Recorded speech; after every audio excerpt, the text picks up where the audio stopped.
What's up, Armor Down? So we just finished a kind of recap of the Four Bells. And, in that same vein, I want to talk a little bit about what it feels like personally to have, been practicing mindfulness for over a decade. And in particular, talk about what it feels like in my heart. Before I learned how to armor down, the experience of love, joy, excitement, wonder, awe was harder to reach. Experiences like compassion, empathy, patience didn't resonate. They didn't have there wasn't they didn't hold up. A big reason why they didn't hold up is I I interacted with life from the perspective of it could end at any moment. And so there was this sense, the excitement of life, the awe and wonder, the energy of life came from fear. And that was the edge that I honed my utility with. So if fear's right around the corner, if the end is coming, the apocalypse, all that kind of stuff, if that's right around the corner, then I'm always motivated to stay ready, right? And so I'm using the knife's edge to foster meaning in my life. I was able to foster meaning, but it wasn't the kind of meaning that was very sustaining. It was always a stretch. Like I had to kind of create the meaning with my mind. And because I was creating it with my mind, I was doing the creating, my mind, in the limited little kind of human mind that I personally have. And over the years, what's happened is that piece has been shown to be inadequate.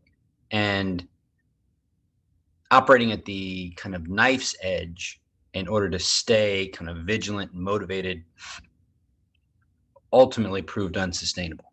And so what's happened over it's been, I guess, 10 years or so. What's happened over that 10 years is that I've kind of replaced the expectations, the analysis, the story of my mind with a closer relationship to the love and the kind of capacities of my heart. So it's been a real shift. It's really shifted from my own construction of things to my mindful, non-judgmental, kind of immersed in the moment participation with things. So the real difference between construction and participation. And the last thing I'll say is that there's an element of faith that comes with the participation. And that faith really, I mean, it's not faith in God per se. It's not faith in divinity as some kind of thing out there. It's more of a kind of a faith in just the continuation of nature. I mean, I just go out into my backyard and I spend time in nature and I spend time watching the way these pieces all interact. And at the essence of these pieces is just life, energy, spark, I mean, whatever you call it. But that thing that's in nature that I can watch is also in me, which I can also watch, and I can be with that. And whatever shows up, it's not if everything is this way, then it's there. It's always there. And so really what's just happening is that the path of the clarity of the practice and its utility in fostering a just a sense of like, wow, this is just amazing. And then being with the choppy stuff, being with kids, being with spouse, being with job, being with colleagues, those disruptions are just part of the process. It's not any larger indication of anything at all. It just is. And so all that's just much more, it's just more space, like the idea of emptiness, right? That's something I like to come back to is if, I think it's like the fifth stanza of The Art of Peace. If you don't understand, yeah, if you've not linked yourself to true emptiness, you'll never understand the art of peace. I mean, it's not up to me to figure it all out. That's the nice part. I mean, I don't have to figure out anything. I simply participate with kind of open-heartedness, and it's the same as planting seeds in a garden. If the seeds that are being planted are native to that garden and are getting the sun and are getting the rain and are in healthy soil, it's just going to grow. And that's really it. It's finding the appropriate, things to plant. And at each moment I'm doing that in my own mind and my own thoughts, each each moment I'm just fully present with my intentional attention. I'm just fostering that growth. And I'm not doing it. I'm just allowing for it, you know?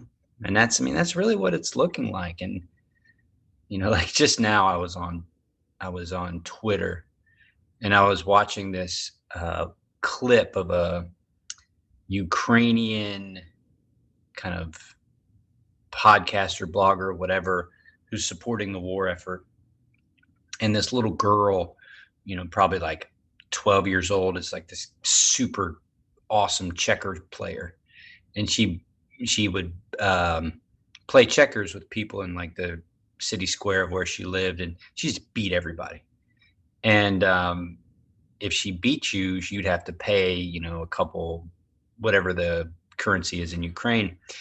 And so anyway, she beat everybody, and she came to this blogger with, I don't know, like $700 worth of Ukrainian currency. And it's just this little girl, and it's this, this guy, and she's like, hi, I didn't understand it, but she's like, here's this stack of money.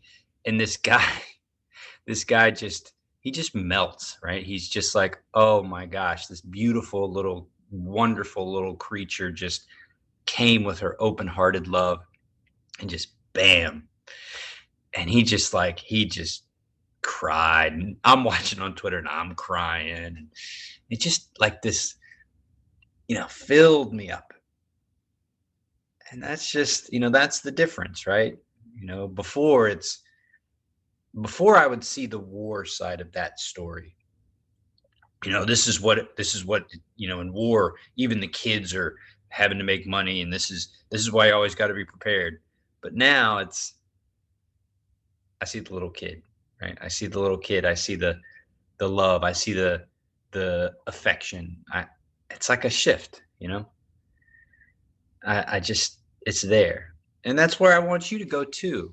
That's why you're always one mindful moment away from the best version of yourself. This is the stuff that you can build off of forever. The nice edge stuff, the violent stuff, the armor stuff, it's really got limitations. But the heart stuff, the love stuff, is forever. Let's practice a little bit.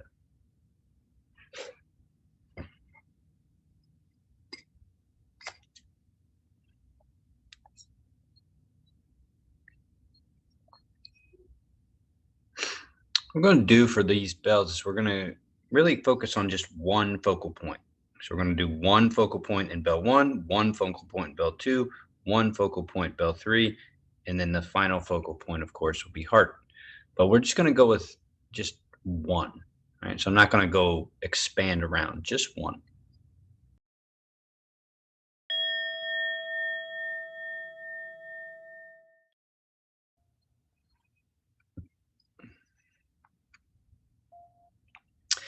So bring all your attention to the sense of touch at the nose.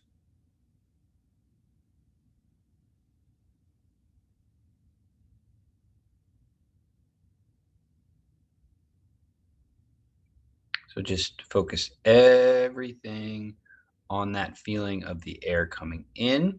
Feel that little kind of gentle, soft kind of pull in on the inhale, kind of a gentle push out on the exhale. Just focus on that sense, just that right there.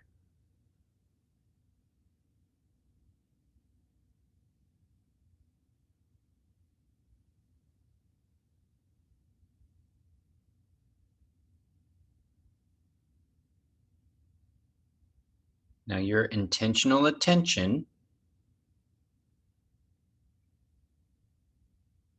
choosing to keep it right there,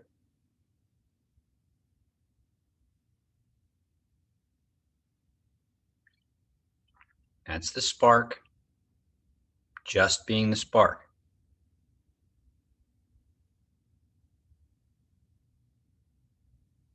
Now, the spark can become mind by going into story or narration, but just keep the spark present right there. That feeling of the breath coming in and the feeling of the breath going out.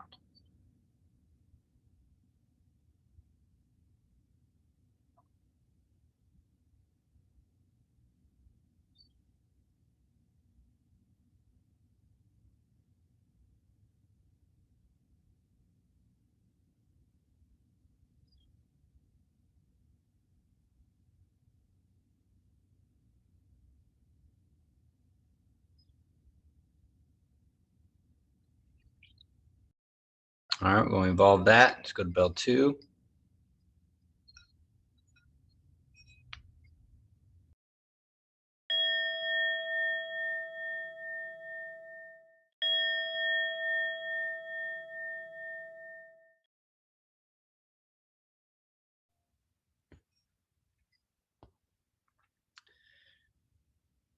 Just focus on the spine.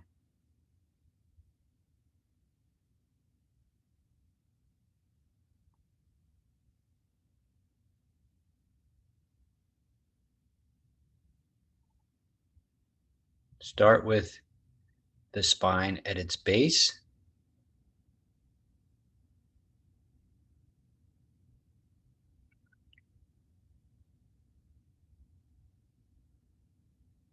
Travel up the spine, core region.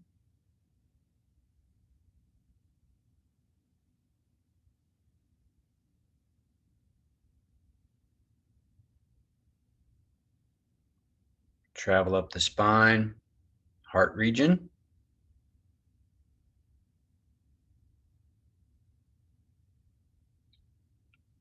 Travel up the spine, throat region.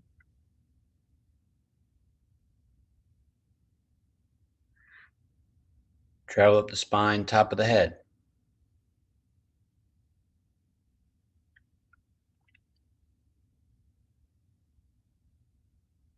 Now add mindful motion to the spine. See if you can feel the whole spine moving. Spread your awareness out. So like in bell 1, your focus was on that little tip of the nose, right? That little spot. Now it's broad. It's like the aperture. The aperture is open, real wide enough to feel the whole spine. The spine has more space to be aware of than the nose, but it's the same level of attention. You're just keeping the focus on the movement of the spine.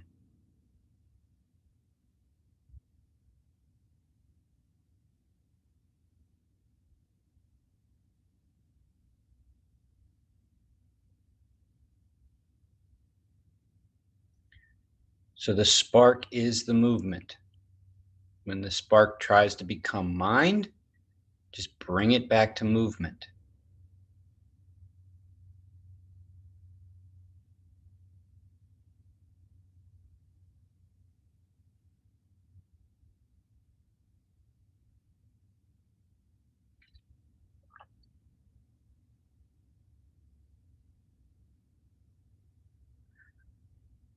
And one of the things that you'll notice is that the spark can kind of break into kind of fractions. So, like 3/4 of the spark could be on the movement, and then 1/4 could go and become mind. So, just try to keep the full focus of the spark on the present movement of the spine. And if it does go quarter mind, like right now, I've got a song in my mind, right? I've got a song stuck in my head. And so 3/4 of my spark air is focused on the moment of movement, but there's also this background hum of the song. And that's okay. It it's not doesn't have to be perfect. And sometimes it's everything is just focused and quiet. It's just the spark, is just the present moment. But other times it could be, a third, a half, a quarter, whatever. That's okay. It's totally fine, totally normal, to be expected. Just don't give it any extra kind of narration.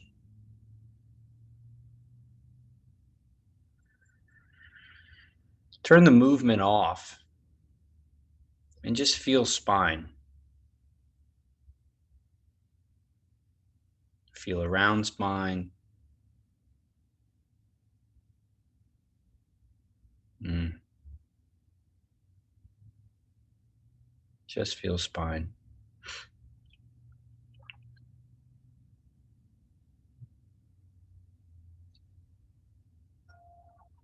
All right, let's go to third bell.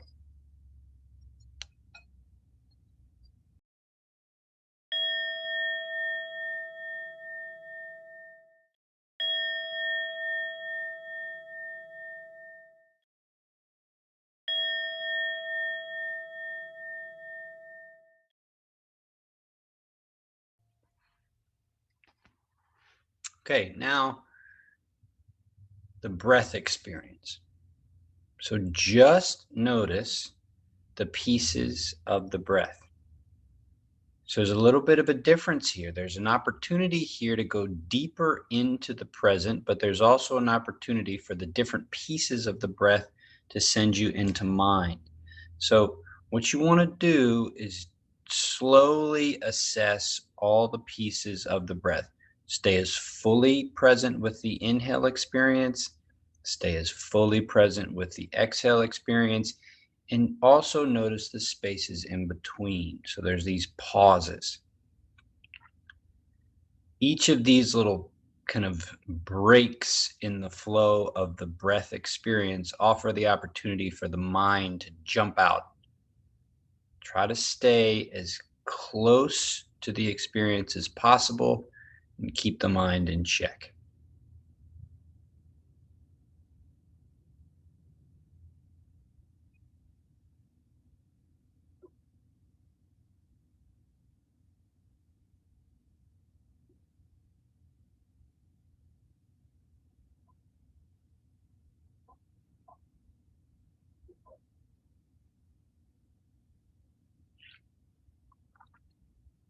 And what's cool about the spark is that when it's settled and continuous, it's emptiness.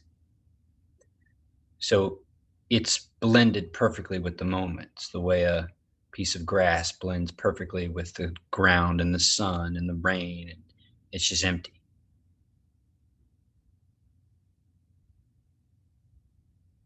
And so what's nice is when you kind of settle in fully to all the parts of the moment, you can become empty and then all of the moment can show up.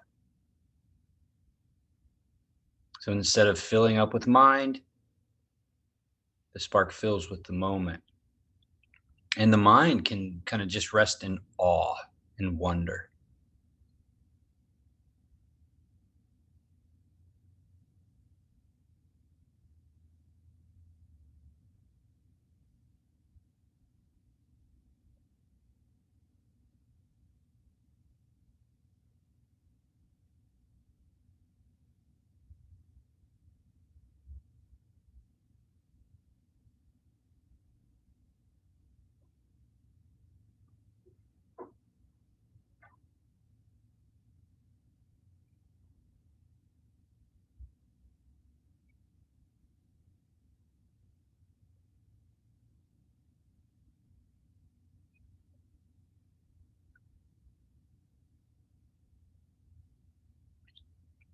Again, if spark becomes mind, that's totally normal.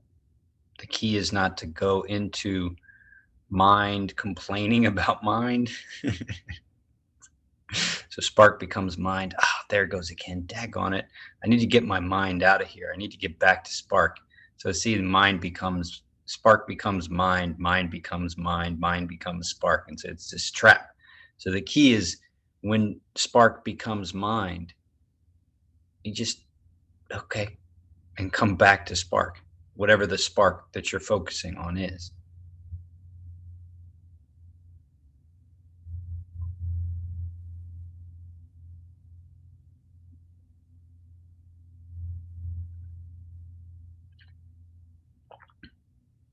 One way to keep mind occupied with spark is to expand the experience of spark with breath, its lids, location, intensity, direction, depth, and size. Change any of those. Give mind interest in spark so that mind stays with spark as opposed to spark becoming mind.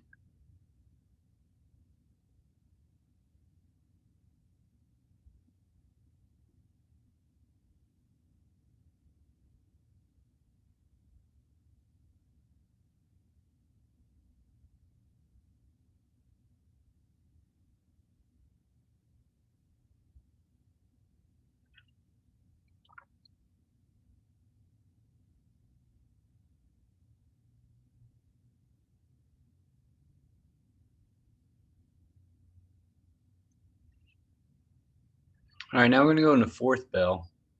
And fourth bell is kind of the what makes humans humans.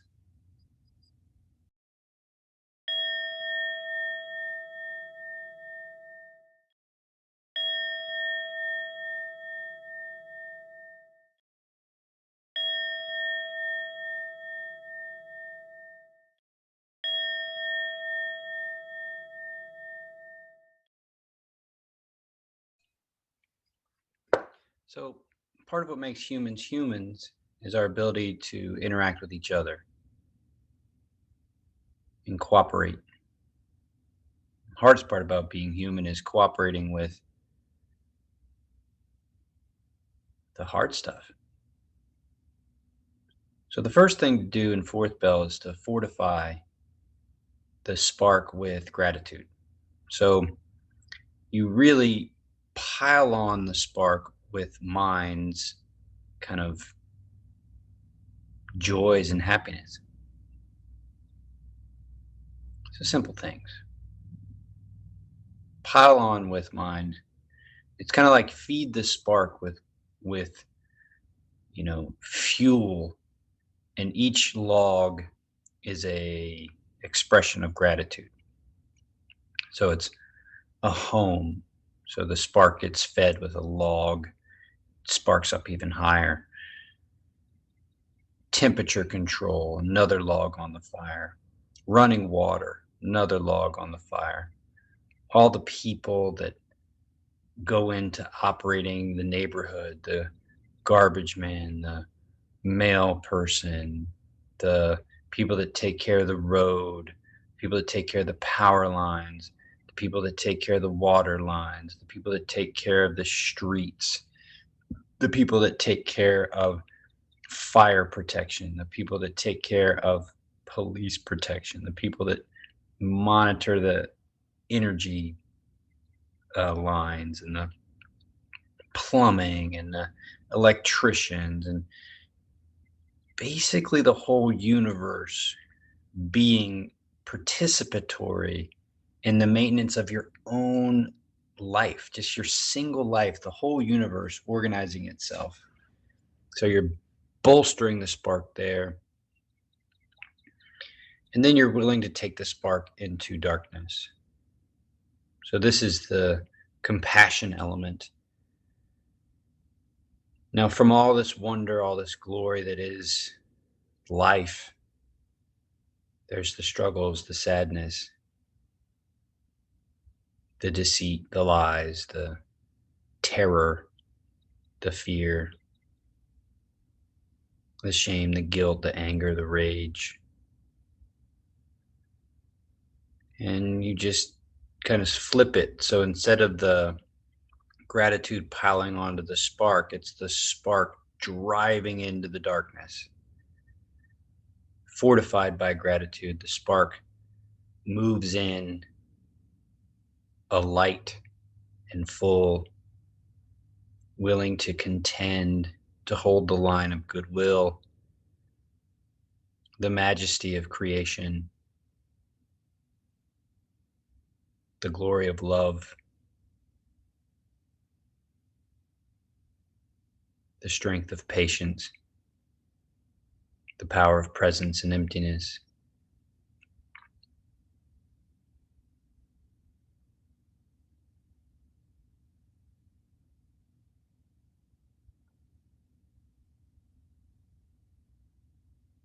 And you just hold the spark in the face of whatever your mind can come up with.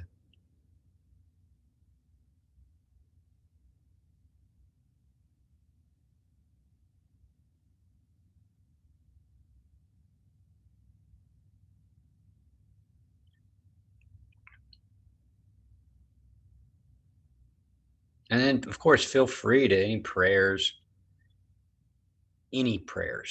mantras, belief structures, systems, whatever you want. This is the opportunity to kind of offer that.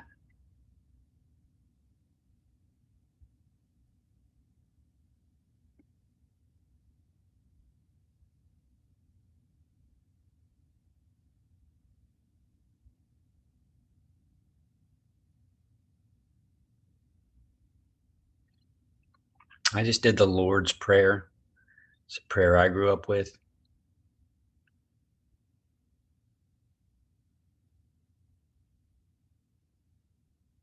And then to finish, 2 breaths in, second exhale, finishes.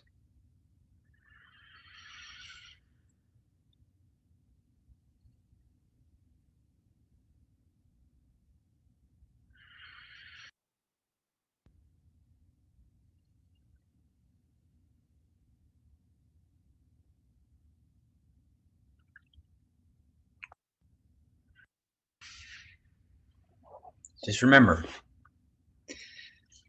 you're always one mindful moment from the best version of yourself.